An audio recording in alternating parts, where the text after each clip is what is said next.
একজন সুন্দরী শিক্ষিত মহিলা বিমানে উঠল। উঠে তার সিট খুঁজতে লাগলো।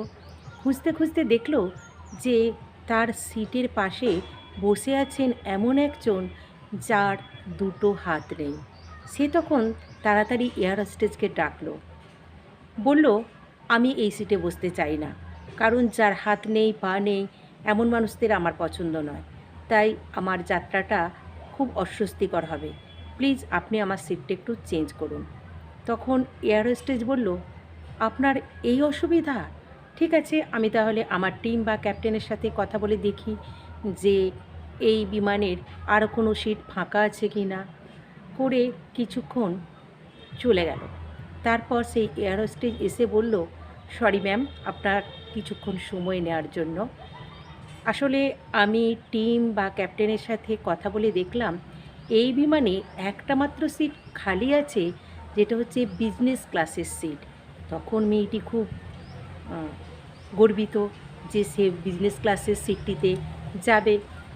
তো তারপর সবাই যাত্রীরা হতবাক যে এরকম কোনো মানুষ হয় যার মনে কোনো উদারতা নাই, সেই সৌন্দর্যে তো কোনো মূল্যই নাই।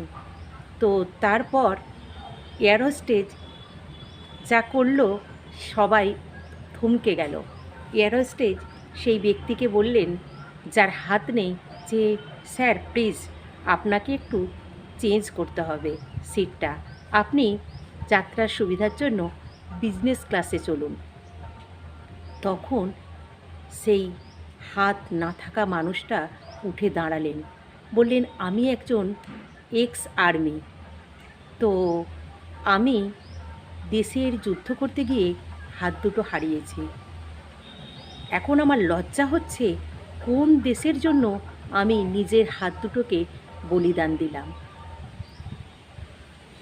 এরকম দেশ, যে দেশে একটা মানুষ ইকোনমিক্যালি বা বিচার করে যে সে কোন ক্লাসের, তখন সব যাত্রীরা তাঁর হয়ে বললেন, স্যার আপনাকে আমরা স্যালিউট জানাই। ওনার ব্যবহার অনেকক্ষণ থেকে আমরা সহ্য করছি। সত্যিই হতবাক।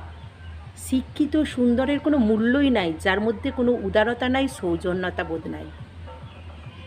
তখন সেই এক্স আর্মি বললেন, আমি এতক্ষণে বুঝলাম, না, দেশের জন্য যুদ্ধ করে আমার হাত যাওয়াটা সার্থক।